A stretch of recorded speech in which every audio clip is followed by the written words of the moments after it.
মূলত এখান থেকে গরম বাতাসটা বের হচ্ছে, দ্যাটসে আমরা একটা গরম ফিল পাচ্ছি। বাইরে যখন প্রচণ্ড শীত তুষার পড়তেছে, এই শীতের মাঝে এই জিনিসটা আপনার রুমের একমাত্র গিন্নি হতে পারে, অথক্য সঙ্গী হতে পারে। This is room heater, not only room heater but also মাথা গরম। এস বস, এই জিনিসটা যদি আপনার রুমে থাকে তাহলে আপনার বডি হিট, মাথা হিট সব কিছুই সুপার হিট। এনিওয়ে, আমরা একটু সিরিয়াস মোডে যাওয়ার ট্রাই করি। বাই দ্য ওয়ে, আমি যদি এরকমভাবে মুখ গুমরাভাবে কথা বলি তাহলে কি আপনি পরবর্তী ভিডিওটা কন্টিনিউ করবেন অথবা এনজয় করবেন? ডেফিনেটলি না, বরং আমি এভাবে কথা বলি, বাট আমার কথাগুলোকে একটু সিরিয়াস মোডে কনভার্ট করে নিন, কেমন? অলরাইট, মেইন বিষয়টা হচ্ছে এই যে এই রুম হিটারটার গুড সাইড ব্যাড সাইড অবশ্যই তো থাকবে। এই জিনিসটা কত ঘন্টা ইউজ করলে কত টাকায় ইলেকট্রিসিটি বিল আসতে পারে, সেটাই তো মেইন বিষয়, তাই না? অ্যান্ড এর বাইরেও এর গুড সাইড ব্যাড সাইড, যাদের বাসায় ছোটো বাচ্চা রয়েছে অ্যান্ড সে সাথে বয়স্ক পার্সন রয়েছে বা হিউম্যান বডির জন্য এই জিনিসটা ঠিকঠাক রয়েছে কি না, আমরা একটু বিশদভাবে আলোচনা করব। অ্যান্ড ডেফিনেটলি এইটার অবশ্যই কিছু সীমাবদ্ধতা রয়েছে, তো সেই সীমাবদ্ধতাগুলো তো আমরা ডেফিনেটলি ভিডিওতে শেয়ার করব বিশদভাবে। আর এছাড়াও তো এর গুড সাইড ব্যাড সাইড সব কিছু তো আমরা এক্সপ্লোর করবই। হেই দিয়ার, 700 বেশি কাম হেয়ার, নিশ্চয়ই ভালো রয়েছেন।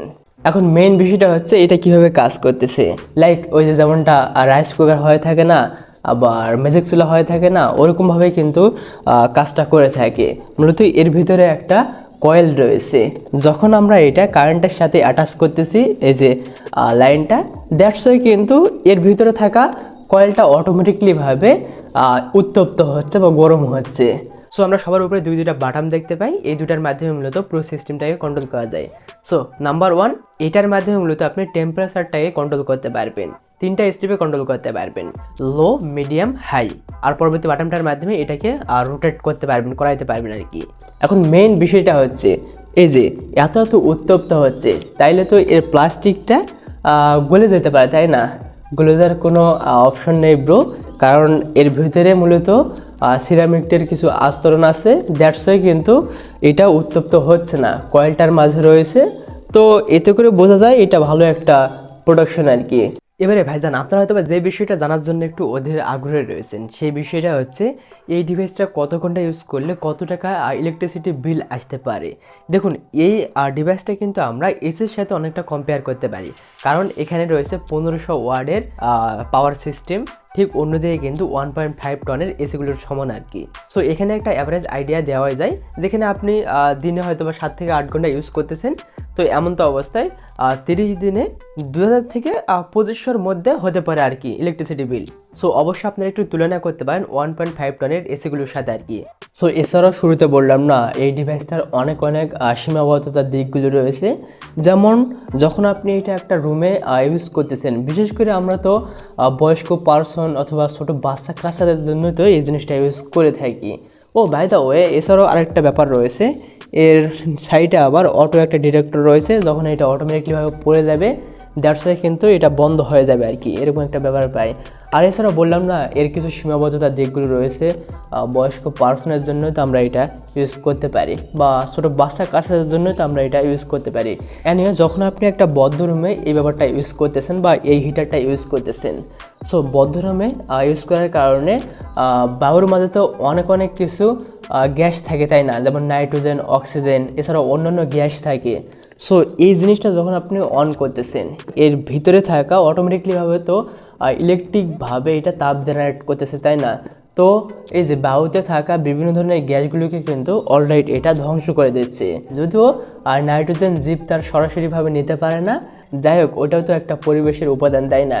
সো পরিবেশের একদম ছোট্ট কীট পতঙ্গ থেকে শুরু করে একদম হিংস্র প্রাণী, প্রত্যেকটা কিন্তু প্রাণী প্রত্যেকটার উপর নির্ভরশীল।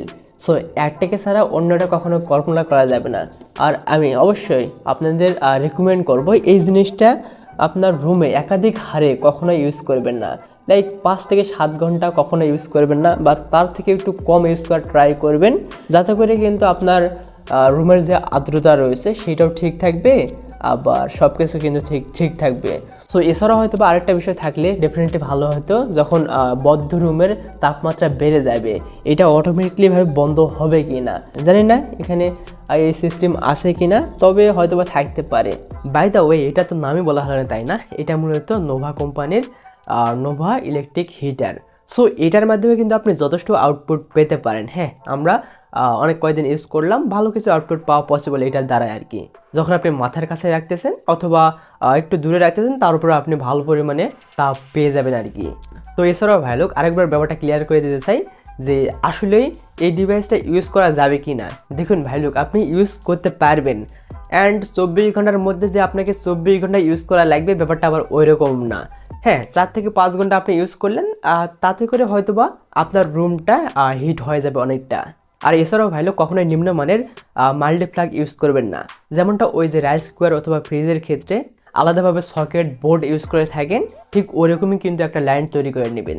দ্যাটস এ, আর কোনো ধরনের প্রবলেম আপনাকে ফেস করতে হচ্ছে না, যেহেতু এটা 1500 ওয়াট কিন্তু মোটেই কম না।